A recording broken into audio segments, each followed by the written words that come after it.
It was a Friday night. Nothing fancy, just another long week wrapped up in grease, tools, and busted engines. I'm a diesel mechanic, been one since I was 22, and when you work at a small truck repair shop in Louisville, Kentucky, Friday isn't "let's grab drinks with the boys" day. It's get home, take a long-ass shower, eat something greasy, and pass out by 10. That was the plan. I pulled into the driveway around 6:15 p.m. The sun was still out but fading. Late summer. The kind of day where the heat finally chills out after cooking your skin all day. I noticed right away the trash bin hadn't been brought in from the curb. Chelsea usually texts me about it if I forget, but nothing tonight. No. Hey babe, don't forget the trash. No pick up milk. No kiss face emoji. When I stepped inside, the house was dead quiet. No TV, no Bluetooth speaker blasting Taylor Swift like she usually does while she cooks. Just the hum of the fridge and the ticking of the kitchen wall clock. That's it. I found her standing by the stove, back turned, arms crossed, staring down at a pot of water that wasn't boiling. She turned her head a little when I walked in. "Hey," she said without even smiling. "Hey," I replied. "Dinner'll be ready in a bit. I'm making pasta. I'm kind of tired, though." No hug, no kiss, no real eye contact, just energy that felt completely off. Chelsea and I have been together 10 years, married for 6. We got a 7-year-old daughter, Aubrey, who means everything to me. But even before this night, something had started to shift between us. She'd been more distant, less affectionate. Every touch felt forced. Every kiss felt like she was checking a box. Still, you don't want to jump to conclusions. Life gets hard, people get tired, right? Nurses especially. Chelsea works night shifts at UFL Health, bouncing between the ER and MedSurg. I know she's exhausted. I always try to be understanding. That's what husbands are supposed to do. But that night, something about her. I don't know, man. She wasn't just tired. She was checked out. We ate dinner mostly in silence. She asked me about work, but in that lazy way, the kind where the person isn't really listening, just filling the air. When I asked how her day had been, she gave me a generic fine, long shift, and moved on to talking about her Aunt Tanya, who is still staying with us after her gallbladder surgery. I didn't even really like Tanya. She was one of those overly flirty types who jokes too hard. Once she said to me, "You sure your wife knows what she has at home?" with a wink that made my skin crawl. I brushed it off, of course. Family's family. After dinner, I offered to do the dishes. She said no, not, "Oh thanks, baby, you can relax tonight," kinda no. It was a quick nah, I got it, like she didn't want me hovering. I grabbed a beer from the fridge, sat on the couch, and scrolled through TikTok to kill time.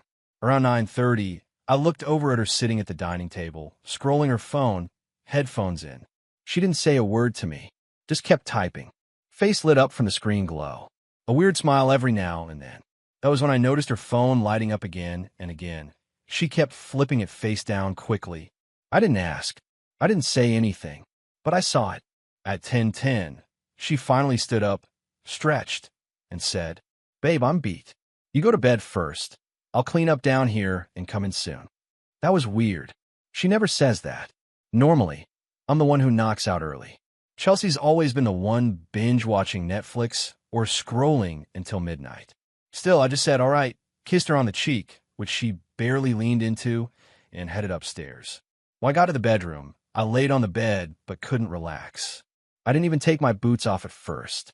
Something about her whole vibe just stuck with me. You ever get that gut feeling? The one that doesn't scream, but whispers something ain't right? That's how it felt. I got up, peeked through the blinds. Porch light was still on. She usually turns it off by 9, like clockwork. I sat back down and checked the time. 10:38. Still no sound from downstairs. That's when I started piecing little things together. Earlier that week, I found a cologne scent on one of her hoodies when I did laundry. She swore it was from a hug she gave to a male patient. Last weekend, she said she was staying late for a mandatory meeting, but her nurse friend Morgan posted a story at Tin Roof Bar downtown, and Chelsea was right there in the background. I didn't mention it then. I thought maybe I was overthinking. Now I wasn't so sure. I texted her, "Everything okay down there?" No response. I waited. 5 minutes passed. Still no footsteps. Still no sound. Just the low hum of the fan. And then, just as I was about to go down and check myself, I heard it. A knock. Soft. Gentle. Not Chelsea's knock. I sat up, confused. Chels. I called out. Nothing. I walked over and opened the door slowly. And there she was. Tanya. Standing in a long t-shirt and socks. No makeup. No smirk. Just eyes that looked like they'd seen too much. She leaned her head against the frame and whispered, "Hey, can I come in for a second?" Now, I know what you're thinking, but this ain't that kind of story. It wasn't about sex. It wasn't about some twisted aunt-nephew-in-law mess. No, that knock wasn't seduction. It was a warning, and my world was about to flip upside down. When I opened the door that night and saw Tanya standing there, I swear to God my first reaction wasn't even confusion. It was straight-up discomfort. I wasn't expecting her. I wasn't ready for her. It felt inappropriate instantly. She was wearing one of those oversized sleep shirts women love, the kind that says something like "coffee first, talk later." Her arms were crossed, and she looked nervous, not flirty, not playful like she usually did. No mascara, no jewelry, not even socks. It was like she came straight from a panic attack. I rubbed my eyes, still half out of it. "Tanya? What's going on?" She bit her lip and glanced down the hallway like she wanted to make sure nobody else was around. "I'm sorry," she said, "but I didn't know what else to do. I just needed to tell you something." I stepped aside and let her in, still unsure what the hell was happening. She sat on the edge of the bed, and I stayed standing, keeping my distance. I wasn't comfortable. Something about the whole thing felt too fragile, like one wrong word would make everything explode. Tanya looked up at me with eyes that didn't blink much. "James," she said, real low, "I heard Chelsea on the phone tonight. She's cheating on you." Just like that. No build-up. No hesitation. My first reaction? I laughed. Not because it was funny, but because it felt impossible. I literally chuckled, rubbed my face like I was waking up from a dream. "Come on, Tanya, really?" She didn't smile. She didn't blink. She just said, "I'm not playing. I have proof." Now I was wide awake. She pulled her phone from the little pocket on her shirt, opened the Ring app, and turned the screen toward me. There it was. A saved clip. Time-stamped 10:11 p.m. I watched the porch light glow across our backyard. And then, on the edge of the screen, Chelsea walked out. She was on her phone, pacing. Then someone walked into frame. A man. Tall. Beard. Not a neighbor. Not anyone I'd ever seen. He walked up like he'd done it before. Confident. Comfortable. Chelsea looked around once, then kissed him. Hard. Like it wasn't their first time. I felt the back of my throat burn. My heart didn't even race. It just dropped. Tanya put the phone down and looked up at me. "That's Brian. He's not just her work buddy. They've been talking for weeks.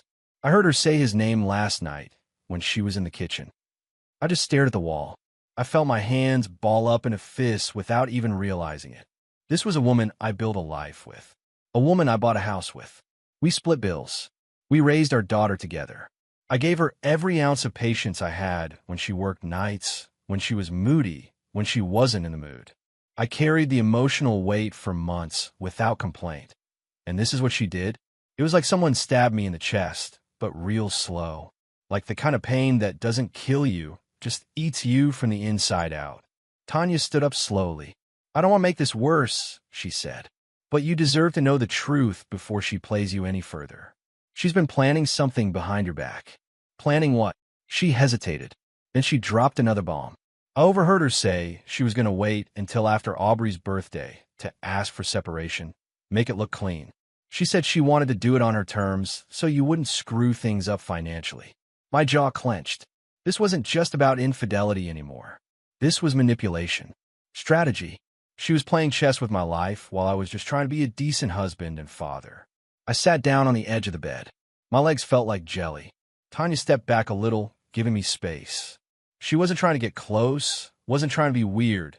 She looked almost as pissed as I was. "I know I've joked around before, James," she said, "but I never wanted to get in the middle of anything. I just can't sit by and watch her burn down your life while you're in the dark." I nodded slowly. Still couldn't speak. She grabbed her phone, took a breath, and said, "I'll pack my things. I'll stay at a hotel for the rest of the week. I don't want to be here when this blows up. But listen to me. Don't confront her right now. Don't yell. Don't break things. Don't lose your cool. Be smart. Be cold. Let her walk into her own fire. And with that, she left. I sat there for a long time. I kept replaying that video, watching my wife, kiss another man in our backyard like it was nothing, like I didn't exist, like the vows we made in front of 80 people at Lake Forest Church didn't matter, like I hadn't stayed up all night last winter fixing her flat tire in the snow just so she could make it to work, like the years we spent struggling to pay off our first car loan meant absolutely nothing. It was the disrespect that hit the hardest, not even the betrayal. It was the fact that she thought I was stupid, that she thought I'd never notice, that I'd just keep living like nothing was wrong. And honestly, that might have been true if Tanya hadn't knocked. At exactly 12:06 a.m., I heard the front door creak. Then I heard her footsteps upstairs. Slow, casual. The bedroom door opened. Chelsea walked in holding her phone. No guilt on her face. No shame. She smiled and said, "Hey, sorry. I fell asleep on the couch watching a movie. You out cold already?" I didn't say a word, just nodded and laid back down. She slipped into bed like nothing had happened. That moment right there, that silence, that's when something inside me snapped. Not in a violent way, not in a scream until the cops come kind of way. It was quiet, controlled. The moment I knew I'd never look at her the same again. I laid next to her and stared at the ceiling fan, just like I did earlier. But now I was a different man. And in that darkness, I started a plan. I didn't sleep that night, not even a minute. Chelsea snored next to me like nothing happened, like she hadn't just come home from kissing another man behind my back. It was wild, laying there in the same bed, under the same roof, with a woman who had no idea she'd just gotten caught. But I wasn't going to explode. That's what she probably expected. A loud fight. Maybe me crying, begging, accusing her in the middle of the night. Nah, that would have given her power. Given her a chance to twist the story, flip it back on me. I've seen what happens when guys react emotionally. They end up looking like the bad guy. I wasn't playing that game. Instead, I got up at 6 a.m. sharp before she opened her eyes, showered, dressed, made coffee, and left the house without saying a word. And that's when it started, the calm before the cold storm. That Saturday morning, I drove straight to my buddy Travis's house over in Jeffersontown. Travis is one of those guys who doesn't say much, but always knows what to do. I told him everything. He didn't interrupt, just handed me a coffee and let me speak. When I was done, he said, "You need to lawyer up, quietly, and get your ducks in a row." That's exactly what I did. By Monday, I had met with a divorce attorney in Lexington, a no BS guy named Matthew Klein, referred by Travis's cousin who went through a similar thing. We sat down in his office, and I told him the whole story from start to finish. Matt didn't flinch. "You got a good case," he said. "And if you keep your head on straight, you can walk away clean, protect your daughter, and not lose a damn thing." He helped me pull every financial record, tax return, mortgage statement, credit card balance, and even instructed me to open a new checking account at a separate bank. One Chelsea had no clue about. I started quietly transferring my direct deposits.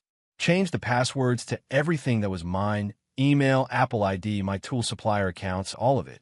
I also moved most of my sentimental stuff, photo albums, my dad's old pocket knife, my autographed baseball from the '94 Red season, to a locked bin in the back of my truck. One thing I've learned? When all goes down, it's always the little things that get destroyed first. And I didn't say a word to Chelsea. She started noticing I was acting different, quieter, calmer, distant. One night, she leaned on the kitchen counter while I was doing dishes and asked, "Are you okay? You've been kind of off lately." I looked her straight in the eyes and said, "Just tired. That's all." She bought it. It was weird. The more silent I got, the more she started trying. Like she could feel something was slipping. She started texting me cute things again. Started saying, "I love you," more than usual. One night, she even made my favorite meal, pulled pork sliders with homemade coleslaw. And I just smiled, said thanks, and barely touched my plate. Let her squirm. Let her wonder. 3 weeks passed. I had all the documents ready. My lawyer had drawn up the divorce papers. The custody agreement was clear, joint custody, split holidays, financials locked. My accounts were secure. My new lease was signed. All I had to do now was leave.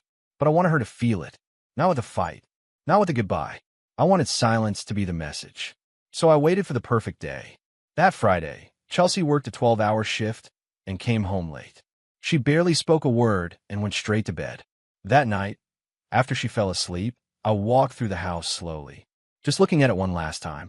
The dining table we bought on Facebook Marketplace when we were broke. The dent in the wall from where Aubrey tripped playing tag. The photo of us at Myrtle Beach hanging crooked in the hallway. This wasn't just a house. It was 10 years of memories. But now it just felt hollow, like I didn't belong there anymore, like I was haunting my own life. At 3:15 a.m., I walked out the front door, locking it behind me, and I never went back. Chelsea woke up to an empty house. My clothes? Gone. My tools in the garage? Gone. My framed photos? Gone. My name on the joint bank account? Deleted. And on the kitchen table, right where she left her purse every night, I placed an envelope. Inside was a copy of the divorce papers and a short note. Handwritten. Calm. No insults. No yelling. Just the truth. I stayed quiet so you could expose yourself. You lied, used me, and thought I'd stay stupid. Now I'm gone, and the silence is yours to live with. Good luck. My phone started blowing up around 9:45 a.m. First a missed call, then a text, then another. Chelsea, where are you? Chelsea, did you go somewhere? Chelsea, what's happening? Chelsea, James, this isn't funny. Call me. I didn't answer. Around noon, I got one more. Chelsea, you left? Are you serious? I was going to talk to you soon. We were just having a rough patch. You didn't even give me a chance. This is not okay. I smiled at that one, because finally, she realized she lost the game she thought she controlled. 2 days later, her Aunt Tanya texted me. She's freaking out. She told her mom you abandoned her. I told her she abandoned you first. She didn't like that. A week later, Brian tried texting me from a burner number. Man to man, you didn't have to ghost her like that. Be mature. I blocked him without even reading the rest. Because maturity is exactly what I used. I didn't scream. I didn't fight. I didn't hit. I didn't cheat back. I just left. And trust me, that silence is the loudest punishment she'll ever feel. Today, I'm renting a 2-bedroom place over in Owensboro, about 2 hours west. It's smaller, but it's peaceful. Aubrey stays with me every other weekend and one night a week. We go fishing, ride bikes, eat cheap pizza, and laugh a lot more than we used to. She's happier. I'm calmer. I sleep better. Chelsea still sends me long texts now and then. I miss us. I messed up. I wasn't thinking clearly. You were such a good man. But I don't reply. Not because I'm bitter, but because I'm free. And I'll never go back to being someone's option again.